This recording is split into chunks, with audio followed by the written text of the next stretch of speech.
Does that make sense to you? That makes a lot of sense.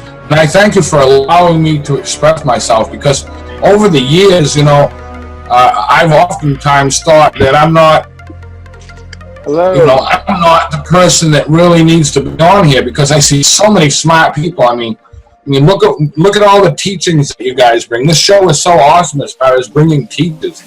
You Korean teachers. That gentleman last week, Ricardo really Garcia. awesome. Ricardo Garcia, yeah, he'll be back. And I mean, he brought a lot of value, even though everything was really small and I couldn't really see everything. And that's not an excuse. That's just, and I made it known to him. I mean, I didn't hold no punches. I said, could you please make it a little bit bigger? Well, I noticed you have an Adam on here, and I'd love to let him jump in here as well. Yeah, Adam Williams was cool. I'm going to jump up. Thank you. Thank you. Love you all.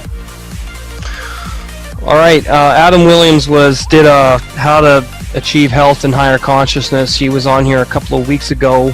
Adam's a world-renowned entrepreneur, mentor. What else did you say you were? Can't quite remember. I got to unmute you, Adam. Sorry, hold on. Okay. Oh wait, can you hear me now? That's too close to your face, man. Okay. How about now? Is this that's regular? Good. That's good. Hi, Francis. Yeah, I'm an entrepreneur. I'm a comeback coach, and I'm an avatar master. Okay. And I'm a voluntarist, and my goal is to create prosperous voluntarists and/or source beings. Cool. So my goal is to help this thing move forward from where it is, one person at a time. Cool. All right, so what we're talking about tonight, Adam, is Charlottesville? No, don't really care about that stuff. Good. What are you talking about? Overnight success not being a reality, number one. Okay. And number two, I was talking about the No Excuse Creed from this awesome book that I finished today, No Excuse by Jay Riffenberry, Key Principles to Balancing Life and Achieving Success. Yeah. And we're talking about no excuses, like making no excuses, and the difference between reality and excuses, and why alibis and excuses will never bring you the results you're looking for. And just wanted to get your thoughts on how you've applied no excuse living to your life. When you say you're going to do something, what are some of the habits that you've changed and developed within yourself so that you don't make excuses to yourself and others as much as you possibly can? It's fantastic. Yeah, I love the topic. For myself, no excuses was really how our parents, reared us from the very beginning. Our parents, came out of civil rights, kind of time, and instilled in us that we could have no limitations or boundaries. We could create whatever we wanted. So we took that to heart, and that's what we did.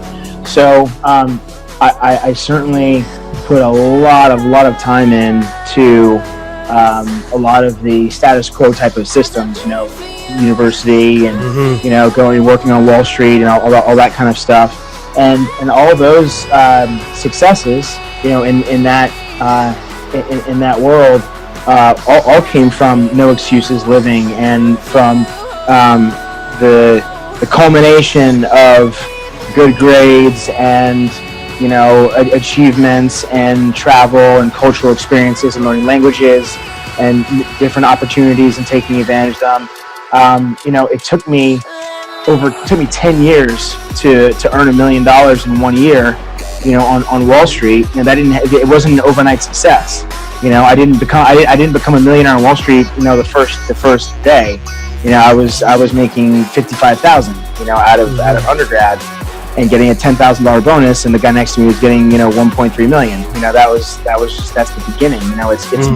It's an iterative process. Absolutely. To create these fantastic results. And one of the things that's so sad about the financial system now is that people that are getting penalized for saving now. There's no benefit there's no benefit for the delayed gratification of saving and investing cash. The government's forcing people to do all kinds of crazy things, but there's still core concepts of delayed gratification and not making excuses. Just being a person of your word. Like when you say you're going to jump on a call, that you do it. That's your word is your bond. Both in my successes in the status world, and now as I'm working to create more space and liberty in the world of of working for myself and being way more outside the system, as disconnected from it as possible. I physically have moved outside of my tax zone jurisdiction. Right. So that's a pretty big step of internationalization. So it's just so the same process in my business and in my spiritual practice. I'm often going back to fundamentals or looking how I can improve something and just get better at it. And these type of concepts are things I've been thinking about recently. So that'd be my thoughts. Awesome. And that's going to segue me into the next portion of the topic. We're going to talk now about overnight success not being a reality. And today I did a Twitter video for our 12,000 followers, which we officially hit today, which is pretty exciting. Cool. And in the video, Adam and everyone here, I talked about how the misconception that a lot of gurus on the internet talk about, they talk about how, like especially Ty Lopez, that guy's so full of shit, man. And all these affiliate marketers that say you can make $1 million selling other people's stuff and all that. Yeah. And what I was talking about in the video was success not being of a materialistic nature. I was talking about success being of a nature of spiritual enlightenment and the mark you leave on other people's lives and the legacy you leave behind for other people to follow, to take the steps to really discover their full potential and success. And what that means to me is making a difference in the world and leaving that mark on the world. And Napoleon Hill and this guy, Jay Riffenberry took 15 years to form the Jay Riffenberry, the Jay Riffenberry, read this quickly here. The Riffenberry Training and Development Center. This is a culmination of 20 years of his work to do this. And so anybody out there that thinks you can become a millionaire overnight, quit sniffing the fairy dust, because that's not how it works, And if you do get that rich overnight, it's very unlikely that you're going to know how to handle that wealth, what you should do with it. You're not going to be thinking about other people's lives, I can tell you that right now, because the only thing that's going to be going through your head if you're not ready for that kind of wealth is, what can I buy for myself? And then all those temptations and those tedious, needless things are going to pop up in your head, and you're going to go spend money on shit you don't really need. And that's why I think cultivating a wealth mindset is a process.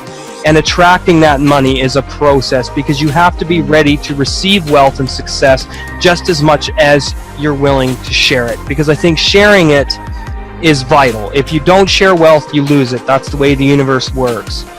And I want to get everyone's thoughts now on overnight success not being a reality and what they believe what success means to them and how they define success, and how long has it taken you all to reach the state and the current state of your life that you're now in. We'll start with you, Adam, since you're unmuted. Okay, cool, great. It's a really important topic now as we think about all of these inputs that we get from social media, from advertising, from everyone trying to get our attention for this little new bell and whistle and this little look at this and this thing. And there not only is so much false advertising, but there's a lot of just vacuous business models. Okay, that maybe it's some search engine loophole or something like this that's not going to be around later. When we're talking about anything with the American economy or economies around the world right now, there's so much malinvestment and just fake things happening, zombie businesses because of what's happening, right? Yep, there's all these things that are just not real, not important, not lasting, not sustainable. It's something along these lines. And so what I liked about what you were just saying is certainly moving towards a more holistic understanding of money. That money is an exchange of value for voluntary service. That's right. Or voluntary products, and money is, like Adam Smith says, all money is a matter of belief. And because now the beliefs about money have been so twisted, the media, I was just posting about this on my page before our friend in common noticed that I was awake and reminded me to jump on. I was just about to turn in, but I want to jump on with you guys for a few minutes. That's cool, man. Thanks for having me on. It's very, very important to be getting good sources of information for how we're thinking about money and how we want to approach it. Certainly, trainings can help us get there faster. Coaches can help us get there faster. Working with people who are like-minded can help us get there faster. There's all different ways. We certainly don't want to discourage, productivity and making money, and that stuff's all great, but the cronyism and the corruption and all these other things that are just corrupting the whole process. We want to get away from those. Yes. So I think there's a lot of room for that in kind of the context of what you're saying. Specifically for me, dude, it's taken a while to get to the level of liberty that I've been enjoying, these last few months of going back to the States for several weeks, just as I please, and speaking on stages and becoming an uncle. When I decided to move here to this country, I was really at a reset button type of place. I had made a bet on things, recovering in New York City and Connecticut area, and I was wrong. So when you're wrong, sometimes that means you're starting over. So I would say it took a whole year of all logistics and visas and jumping through hoops and all these things. But now I have the success of European residency without a job, without someone. I'm not being dependent on some company, which you can't even get a job anyway because they have protectionism from other Dutch people and people in the EU. So having my own thing. So it's taken quite a lot of effort and quite a lot of challenge to overcome. But now I've got a result that I'm very proud of. So that's awesome. So that was 1 year for that one. But as I told you, my goal. When I was interning at Merrill Lynch in '99, that was when I went to Wall Street. Was in '99 when you were in grade school. What were you in sixth grade? '99. I was 19 in '99. Oh, okay. You were in 12th grade. You were in 13th grade. Cool. Anyway, so yeah, when I went to you were on the same age then. So when I went there, then we were watching the movie Wall Street with Charlie Sheen and Daryl Hannah and Gordon Gekko. And my goal was to become a millionaire when I was 30. It took me until I was 31. So that took 9 years. And it's people could look at me when I had my $1 million house and my 2 German cars and doing whatever I wanted and say, oh my God, he's so lucky. That took 10 years of dealing with all those egos, 10 years of waking up at 6:30 in the morning, getting yelled at, learning the business, making mistakes, losing $1 million, making $2 million, not getting fired. There's so much that goes into it. So yeah, it's that no quit attitude and just coming back to the goals. And then if you don't know how to create the goals, getting the right resources around you so that you can. That's right. And I would say some of those right resources is personal development books and audio courses. Absolutely, because sure, if you good place to start. Yeah, and I think a continuous education with personal development throughout your entire life and career is essential as well. Because, for example, Mr. Bob Proctor, who's one of my favorite people in history, really reminds me of today's Napoleon Hill and today's Earl Nightingale. He's been studying Napoleon Hill's material for 55 years. 55 years. And of course, I'm sure his library is huge. Like whenever he's doing his videos out of his studio, you can see his library, and it's just massive. And I think one of the main principles of huge success is knowledge. Yeah. And that's one of my main goals, is to become a scholar. I want to become a dean of personal development, and that's one of my goals, so that when I get on stage with Kareem, when we're doing our TED Talks or we're doing a seminar somewhere, I want to be able to quote things from any book that I've read, and be able to recite things back that have inspired me to get where I am, so I can point other people to materials that have helped me along the way. And I think that that's absolutely vital. It helps your credibility, and it helps expand your knowledge, and gives you that confidence and that credibility with people if you know what you're talking about, especially in your chosen field. Whatever your field you're in, you must continuously educate yourself throughout your entire career. You have to, or your mind gets atrophy. And so thank you very much, Adam. I want to get Kareem's thoughts next on overnight success not being a reality. Kareem. Yeah, it's interesting because we're talking about success, and you said what methods or what do I have to do success? Well, here's something interesting.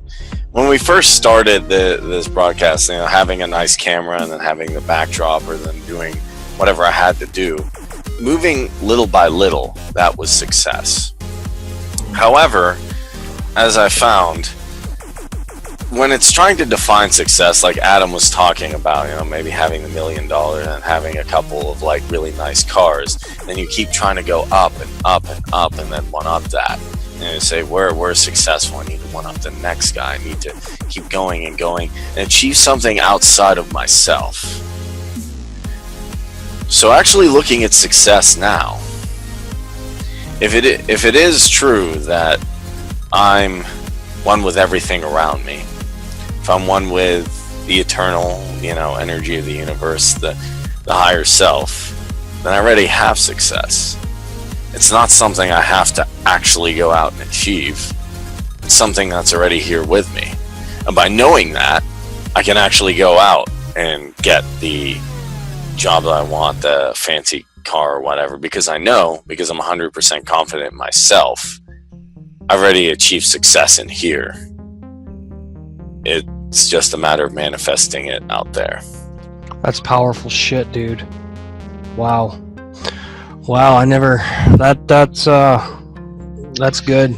That's really good. I agree with you. And just before you chime in here, Dan, that's exactly why we're doing what we're doing, Kareem. That's exactly where we're coming from, and this is what we want to teach people with the Power Hour Mastermind, and of course the core philosophy of Rockstar Entrepreneurial Starters is going to be that exact same thing. And I want you to write that down so that we can have that as our creed on our website, because that is gold. That is gold, what you just said. So write that shit down. Let's give it to Sean, because that's going on our website. That is going on our website. That was brilliant. Go ahead, Dan. I was going to say, I think that is the best explanation of success I've heard yet, and never heard it put that way. But it's good. You're right. We have success every day. It just depends on how you determine it and how you look at it. Success is waking up every day and being able to just put your foot down and take the next step. Those things like that. That's success. Now, some people may not think that that's success, but for somebody that has a hard time walking or something, that's success. The fact that we take it for granted, those of us that can do it easier, but still success. But if you start internalizing it more, and I've never looked at it from that point of view, I've always kind of felt that way, but I've never really internalized it that way. I think that's the one thing that a lot of people are missing, that they don't get, that they really have success already. You just gotta take that success and just, like Kareem said, push it out there to what's out there.